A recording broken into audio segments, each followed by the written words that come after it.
Därför att det är ett sånt sällsynt vedervärdigt system. Att på grund av människors hudfärg döma dem till en mycket sämre tillvaro. Och det är en skam för världen så länge detta består. 90 000. Ja, det är mord på Sveavägen. Det var en slakt. Och det var en slaktare. Det var bödel som visste precis vad han ville. Han blev inte skjuten som statsminister. Han blev skjuten som privatperson. Polisen säger att mordet av allt att döma var mycket noga planlagt. Och alla personer med walkie-talkies på varsin sida om Sveavägen som man hörde liksom. Jag trodde att man i mordutredningar alltid gjorde bandade förhör med de väsentliga personerna som har funnits på platsen och som är viktiga. Makalöst ointresse. Och det är klart att man försöker liksom suggerera sig fram till att få ihop bilderna om man nu var säker på att det var dem, så vill man ju få det att överensstämma med sitt eget vittnesmål. När sanningen om det här kommer fram så kommer det svenska samhället att förändras i grunden. Sydafrika, vilket jag personligen tycker är ett ganska intressant uppslag med tanke på att det är en ganska konkret motivbild. Det pratas mycket om Sydafrika och det är flera personer som har tagit kontakt med oss och haft intressanta synpunkter på det här uppslaget. Fick Craig veta att Palme var nyckelpersonen i att ena sydafrikanska anti-apartheidrörelsen. Det var min tanke och det har jag trott allt sedan dess.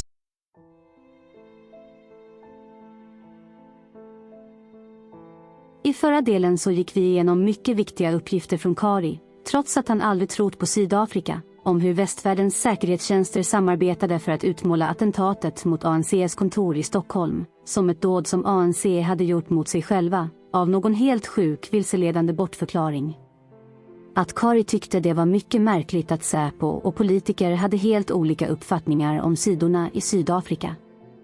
Vi gick även igenom det märkliga som hände när Kjell-Olof Feldt, som lovat Ingvar Carlsson att stötta honom till 100%, helt plötsligt lyfte fram brödernas bok i media och drog igång en mediastorm, som anmärkningsvärt aldrig handlade om innehållet i själva boken, utan bara de politiska skenmotsättningarna, som dryftades hårt i media under en period.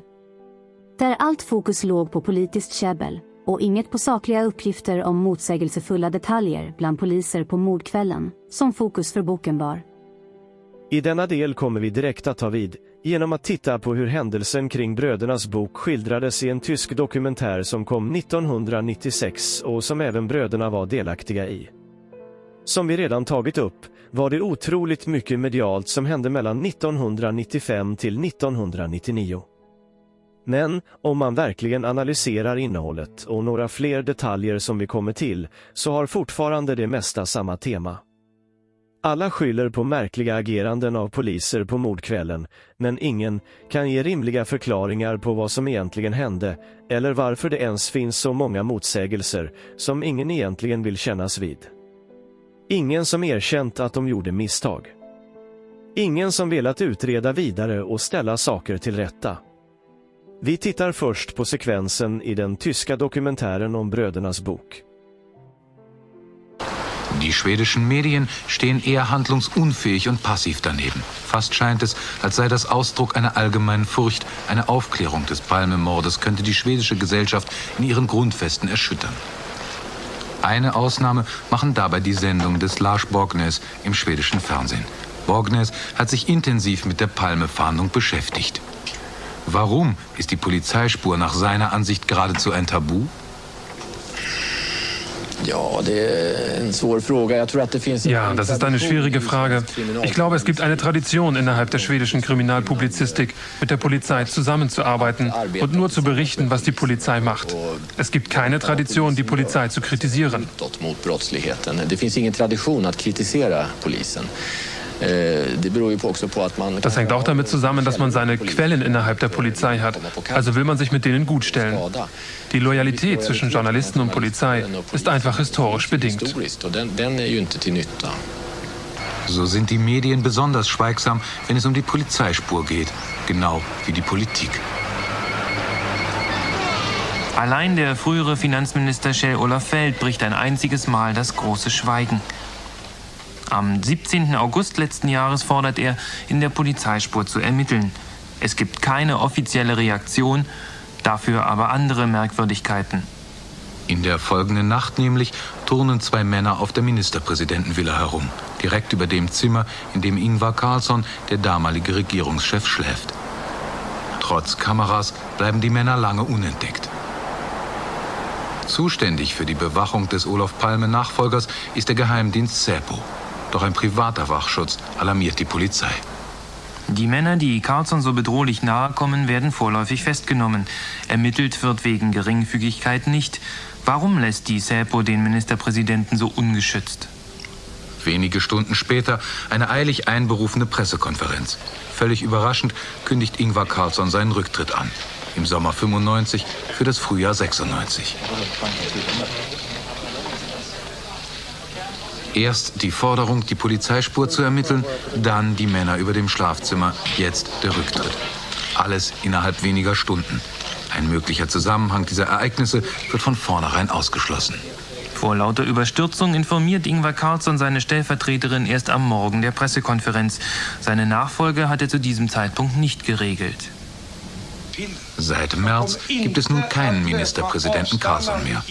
Der neue, ebenfalls Sozialdemokrat, verfolgt einen Kurs, der noch weiter weg ist von Olof Palme als der des Ingvar Carlsson.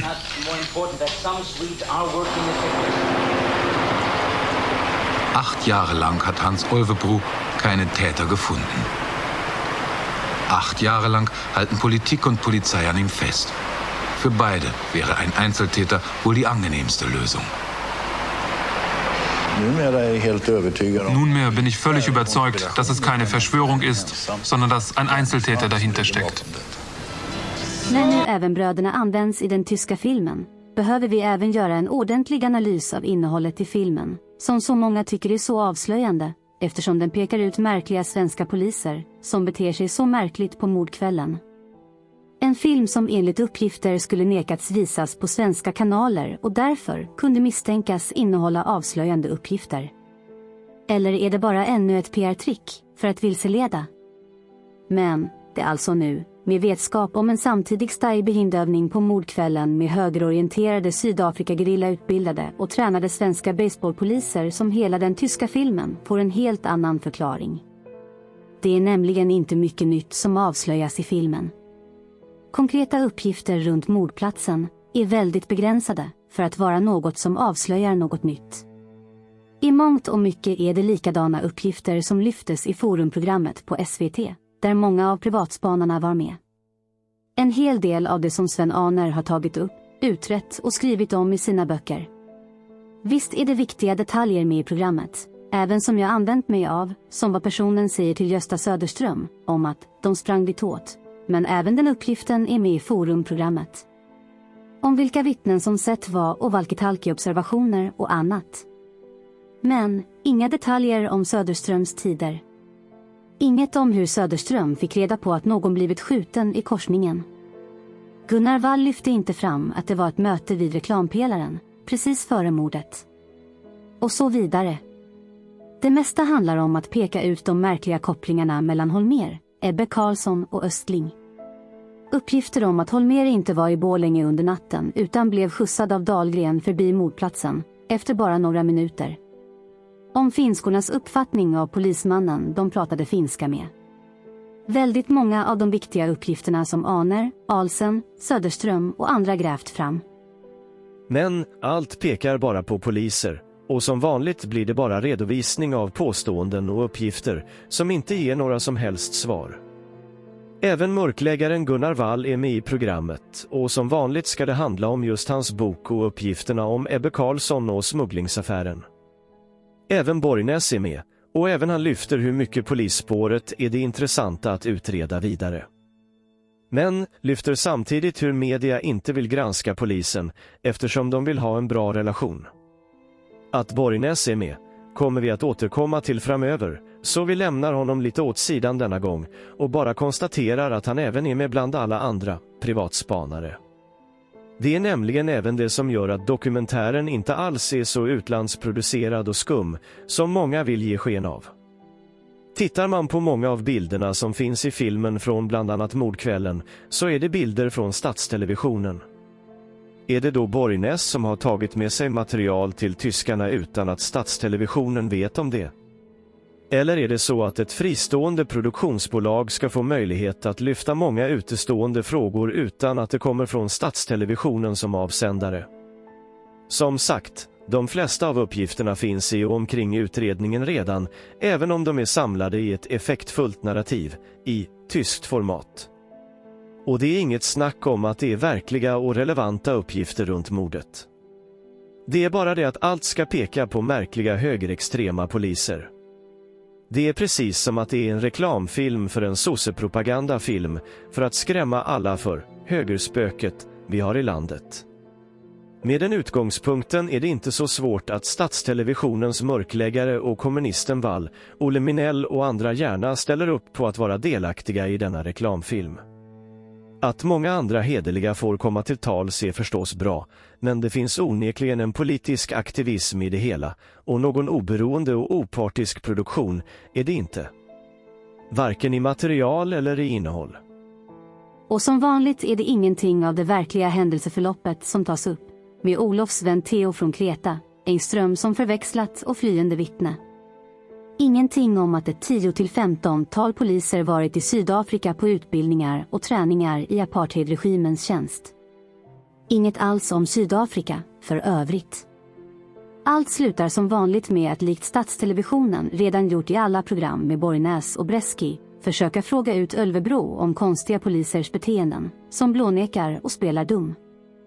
Men, såklart sanningsenligt, säger att inga svenska poliser var inblandade i själva mordet. Personligen menar jag att det bara var ett sätt att tysta kritikerna, genom att någon fick samla ihop många av deras uppgifter så att Marjasin-kommissionen skulle låtsas lyssna på dem.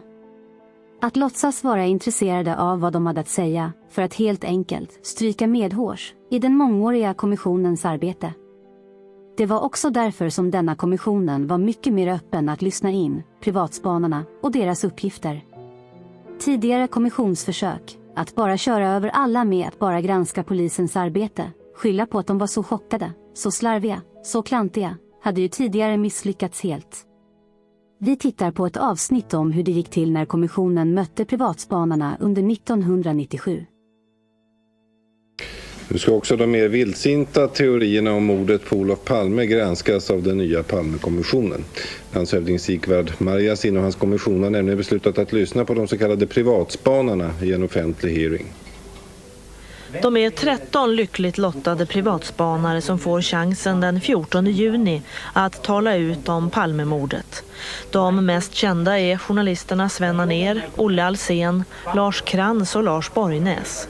Även privatspanarnas Grand Old Man, Fritz G. Pettersson, ska höras inför kommissionen i juni. De 13 driver olika spår och har helt olika teorier om vem eller snarare vilka som mördade Olof Palme. För här tror ingen på en ensam mördare. Det rör sig om konspirationer av olika slag. CIA och 33-åringen är ett av spåren. Svartsjukedrama i familjen ett annat. Flest anhängare har förstås polisspåret.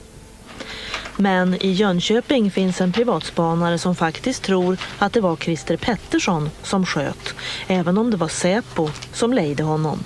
Och nu ska han få framföra sina teorier inför kommissionen. En stor del av säkerhetspoliserna är nämligen kriminella, säger han, och de var rädda för Olof Palme. Det är så att det är ställt utom allt tvivel att redan innan mordet på Olof Palme skedde så har de begått så pass allvarliga brott så att de fruktar Olof Palme. Och vid ett eventuellt avslöjande av deras tidigare brott så är den enda som kan göra någonting åt det var Olof Palme. Och därför skulle han röja sig iväg. Det här är långt ifrån den djärvaste teorin. Det finns privatspanare som till och med hävdar att Olof Palme lever. Andra tror att han var spion och blev avslöjad. Igår kväll träffades ett 10-tal privatspanare hemma hos Fritz G. Pettersson. Det var det 46:e mötet i ordningen, berättar Fritz, som förstås är stolt över att han nu ska få höras inför kommissionen. Det är väl i alla fall något form av offentligt erkännande att få prata i 30 minuter inför Palmekommissionen, att de väl tar oss på allvar. Ja. Hur har ni valt ut de här personerna då? Ja, vi har försökt göra en bedömning av vilka som har publicerat sig mer, ska vi säga, i en större omfattning och därmed också lansera teorier som är mera gripbara. Det finns ingen gräns för där ni känner att det här är... Jo, det finns det naturligtvis. Det finns ju alltid en gräns. Men de som nu får vara med, de är över gränsen så att säga? Ja, jag kan inte gå in på detalj vilka som kommer att vara med, för det är inte klart ännu.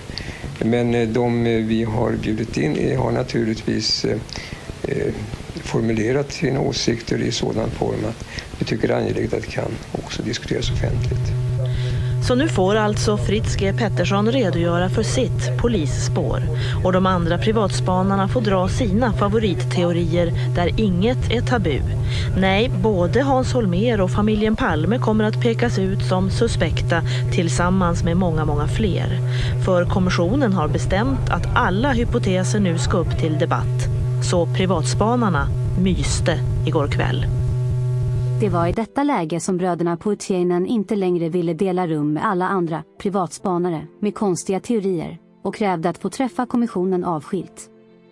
Det är även hela denna sekvens i en skendebatt som också fortsätter utspela sig i media, när även en annan av mörkläggningsgeneralerna Gillo i sin megafonblaska kritiserar både den tyska dokumentären och bröderna Putiainen. Tyskarnas teorier har inget med oss att göra, Gillo.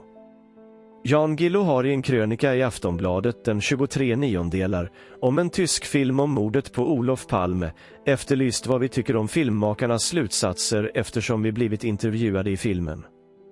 Här är vårt svar, Jan. Du upprepar en gång ditt, vid det här laget, något tröttsamma modus operandi i dina försök att desavouera de kritiker av Palmeutredningen som inte tror på din tes att Christer Pettersson är mördaren. Förresten, varför har ni på Aftonbladet så svårt att acceptera hovrättens friande dom? Du gör så här, Jan, du tar fram den allra knäppaste konspirationsteori som för tillfället är i sväng. Sedan insinuerar du att den delas av alla privatspanare. Alltså, alla privatspanare är knäppjökar. Med sådan logik kan du beskylla vem som helst för vad som helst. I din krönika antyder du att vi förfäktar hypotesen att en nazistisk poliskonspiration under socialdemokratiskt beskydd ligger bakom mordet. Om du någon gång orkar bläddra i vår 800-sidiga bok Inuti labyrinten kommer du att se att där inte finns ett ord om något nazistiskt poliskommando. Inte ett ord om en mordkomplott under socialdemokratiskt beskydd, inget om att Carl Lidbom eller Hans Holmér skulle vara inblandade. Vi yttrar inga sådana anklagelser i filmen heller. Vi har aldrig trott på sådana teorier. Det klargjorde vi också i en intervju i Expressen. Det finns en rad olika polisspår. De misstankar som man kan läsa in i vår bok har inget att göra med de som presenteras i filmen. Läs konkurrenttabloiden någon gång, Jan. Istället är vår utgångspunkt polisarbetet under mordnatten. 2 kommissioner har ju nämligen konstaterat att polisen inte klarade sitt jobb natten Olof Palme mördades. Vi tycker detta är högst anmärkningsvärt. Och vi trodde landets främsta undersökande journalister, som du själv, skulle tycka det vore intressant att studera polisens passivitet lite noggrannare. Man kan ju inte alltid ta för givet att det som sägs från polishåll är helt sant. Alltså, vad 2 av dina tyska kollegor totat ihop efter att ha intervjuat en mängd privatspanare får självklart stå för dem. Det har inget med vår uppfattning eller den undersökning vi redovisar i vår bok att göra. Kari Putiainen. Pertti Putiainen. Jan Gillo svarar, anhängarna av polisspåret är naturligtvis mer eller mindre stolliga. Där har bröderna Putiainen säkert rätt. Rent vansinnigt var emellertid den variant på polisspåret som de tyska journalisterna Burkhard Nagel och Claes Dom knappt presenterade i de ansedda europeiska tv-kanalerna NDR och Arte. Där hävdades, utan reservationer, som om allt vore bevisat, att en fascistisk sammansvärjning inom den svenska polisen mördat Olof Palme och att denna sammansvärjning beskyddades av bland andra Ingvar Carlsson, Carl Lidbom, Lena Hjelm-Wallén och Olof Palmes son Mattias. Då de två tyska förmågorna inte gärna kan ha rest till Sverige på 14 dagar för att helt på egen hand skapa denna story, så måste man fråga sig vilka källor de hade. I deras film framträder en stor del av det svenska privatspannarförbundet, Lars Borgnäs, Sven Aner, Ola Alsen, Kari och Pertti Puitiainen och de för mig okända journalisterna Olle Minell och Gunnar Wall. Samtliga dessa svenska källor är i vart fall entusiastiska anhängare av teorin att det var svensk polis som mördade Olof Palme. Men, frågade jag mig då, står de också bakom den mer renodlade galenskap som de tyska journalisterna presenterat? Eller skulle tyskarna, opåverkade av sitt säregna urval svenska källor, helt på egen hand kommit på sånt där som att gärningsmannen var Hans Holmér och att Olof Palmes son ingick i konspirationen? Frågan borde ställas till de privatspanare som medverkat i programmet. Bröderna Puitiainen bedyrar nu att de är oskyldiga. Jag tror dem.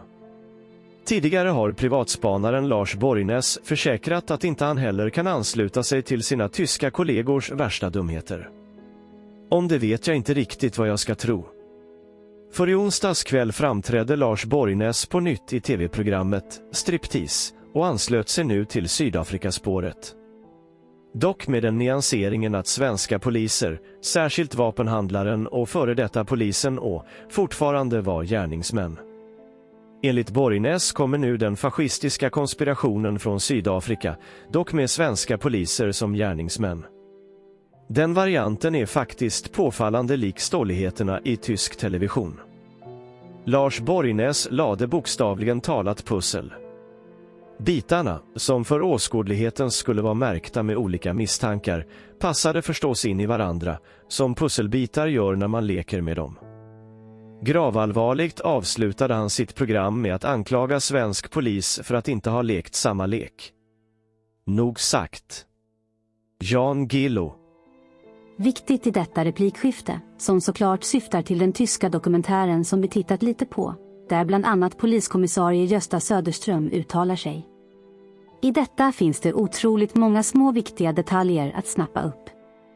För det första är ju Kari otroligt duktig på att just lyfta fram vad Guillou gör för smutsigt, när han klumpar ihop brödernas arbete med rena konspirationsteorier.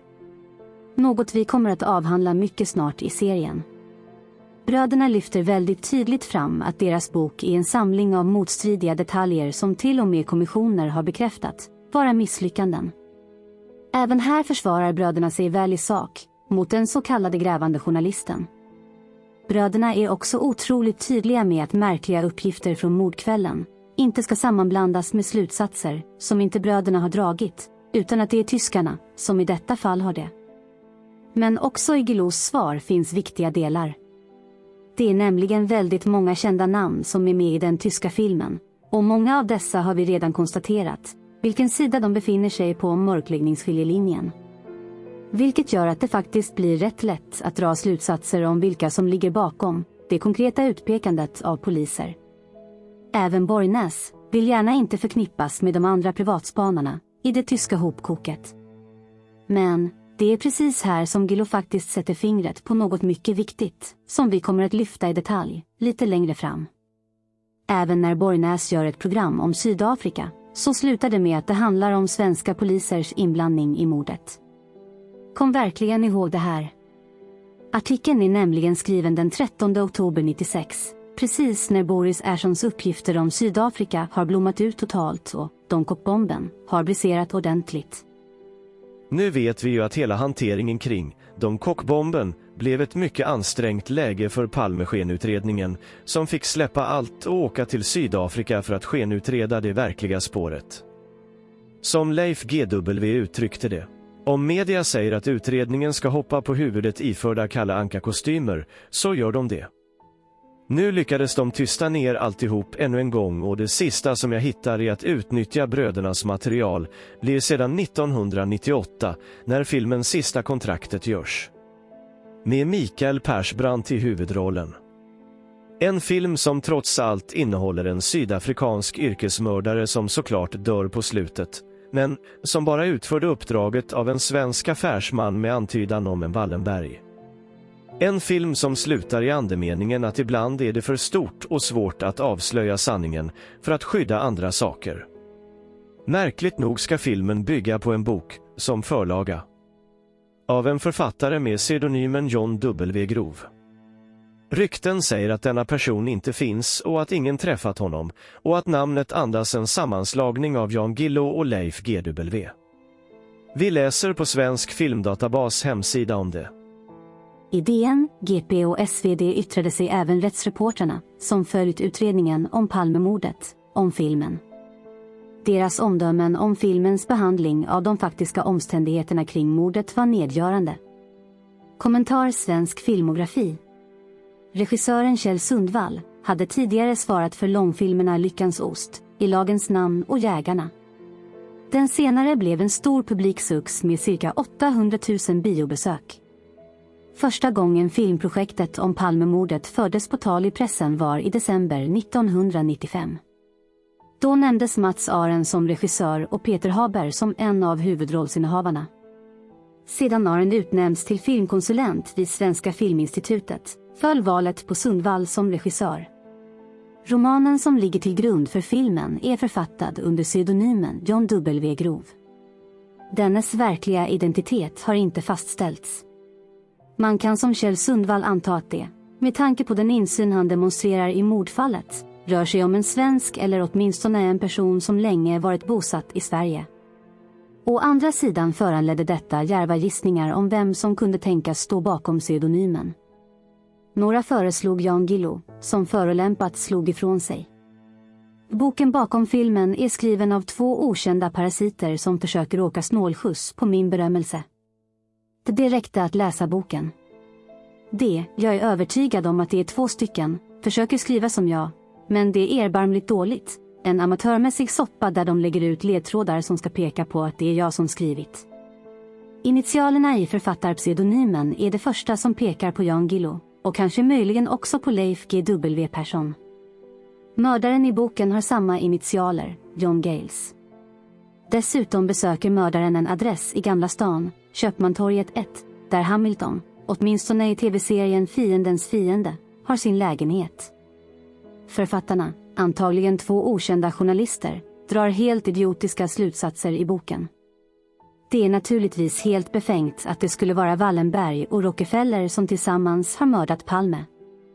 Det sägs inte rent ut, vare sig i filmen eller boken, men åtminstone i boken står det klart att det är de namnen som åsyftas.